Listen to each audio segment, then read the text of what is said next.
2012 оны 12 сард хоригдсан Монголын мэргэжлийн нэгтлэн босгочдын институтийн 5 дугаар их хурлаас удирдсан зөвлөлийн гишүүнээр сонгогдоод 2013 оны 1 сарын 3-ны өдөр хоригдсан Монголын мэргэжлийн нэгтлэн босгочдын институтийн удирдсан зөвлөлийн анх дугаар их хурлаар мэргэжлийн нэгтлэн босгочдын институтийн дөрөвт ерөнхийлөгчээр сонгогдсох ийм хувь тохиолсон.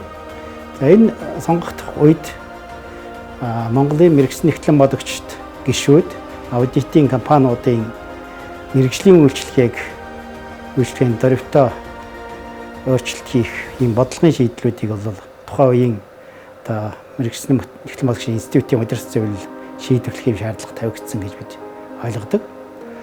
2013-аас 15 оны хамарсан энэ хугацаанд бол бид олон улсын SCC байгууллагатай хамтын ажиллагааны меморандум байгуулж мэргэжлийн нэгтлэн босгоч бэлтгэж байгаа сургалтын тогтолцоог олон улсын түвшинд хүргэхэд чиглэсэн анхны алхам хийсэн.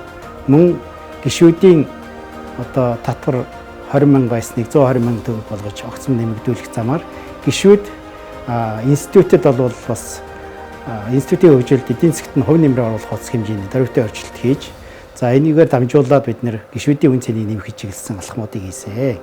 Мөн хууль эрх зүйн орчин ялангуяа нэгтлэн бот хүртгэлийн тухай хууль 1993 онд анх батлагдсанаас хойш томоохон шинжилт хийгдэг бас энэ хуулийг шинжлэх ажлын хэсгийг байгуулсан. Мөн аудитын тухай хууль 1997 онд анх батлагдсанаас хойш өөрчлөлт ороогүй байсан. Энэ хуулийн реформыг бол хийх юм ажлуудыг хийсэн.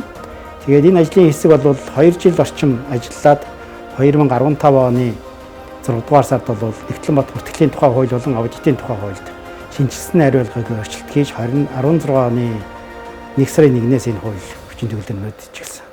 Энэ хугацаанд бол бидний хамгийн том дөрвтөө хийсэн өөрчлөлт бол мэргэжлийн нэгтлэн босгочдын институтийн гишүүн хүмүүс болон байгууллагуудыг эрх зүйн орчныг бол олон улсын сайн туршлага стандартад нийцүүлэн сайжруулах замаар мэргэжлийн нэгтлэн босгоч гишүүд аудитын компани гишүүдийн үйл ажиллагаа болох орчныг бол олон улсад нийцүүлэн сайжруулсан юм алхам хийж чадсан юм аа. Тэгэхээр энэ бол бидний тухайн үед манай удирдсан зөвлөлийн гишүүд энэ салбарт ажиллаж байгаа хүмүүсийн бол мэргэжлийн хөгжилд орсон онцгой хувь нэмэр гэж ингэж дүгнэж байгаа. Энэ бол яагаад бид нэр эрх зүйн орчин сайжруулад мэргэжлийн нэгтлэн босгочтой дамжуулж институт ингэж үйл ажиллагаа явуулах хэрэгтэй юм гэхээр энэ институтийн гишүүд хоёр чиглэлд ажиллаж байгаа салбар дээр бизнес буюу аж ахуйн нэгжүүдэд нэгтлэн босгочоор ажиллаж байна. Нөгөө нэг хэсэг нь мэргэжлийн үйлчлэгээ үзүүлэх замаар олон нийтэд мэргэжлийн үн цэнийг өсгөж өгдөг.